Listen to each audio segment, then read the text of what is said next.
Bonjour, bienvenue sur Journal du Geek, c'est Anne et aujourd'hui donc je suis sur le stand de Acer pour vous présenter une prise en main de l'Iconia W510 et 511 du coup parce que ça va dépendre des pays. Donc en gros bon c'est une tablette sous Windows 8 avec un processeur Intel Clovertail, un écran de 10,1 pouces et une résolution de 1366 par 768. Acer promet une luminosité de 350 nits, 64 Go de mémoire interne, le tout dans à peine 8,8 mm d'épaisseur pour 600 grammes, donc c'est un peu la moyenne. Acer nous propose également une autonomie jusqu'à 8 heures en mode tablette et 16 heures avec le fameux key dock qu'ils appellent, donc le fameux dock clavier en option. Du côté des APN, donc on a un APN arrière de 8 mégapixels et une caméra frontale de 2 mégapixels, Wi-Fi, Bluetooth, micro HDMI, micro SD, micro USB et la 3G en option. Au niveau du design, donc comme vous pouvez le voir, c'est assez classique. J'aime beaucoup ce côté. Je m'attendais pas à ça en fait. Très honnêtement, j'avais déjà vu des protos. Je m'étais dit bon, voilà, qualité Acer, etc.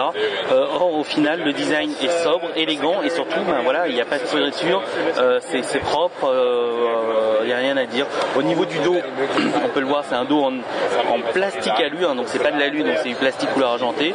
Mais bon, la finition est plutôt pas mal. Donc, si le prix suit, ça peut être quelque chose d'assez intéressant. Donc je reviens pas sur Windows 8. J'aurais aimé que la touche Windows soit en mode comment dire, en mode sensitive. Or c'est pas du tout le cas.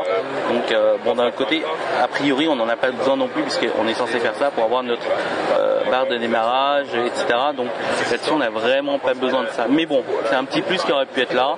La prise dock est en dessous. Et au niveau des ports, je l'ai vidé dans le caractéristique.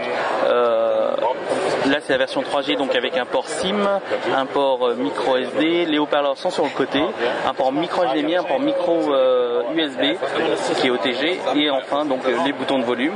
En haut se trouve donc le bouton de mise sous tension et la veille et le bouton de veille ainsi qu'une prise jack. Donc voilà. Donc j'ai pas le prix là tout de suite, mais elle est censée sortir d'ici la fin octobre et à mon avis bon, elle devrait être assez accessible, ce qui nous permettrait d'avoir un accès rapide à l'univers Windows 8.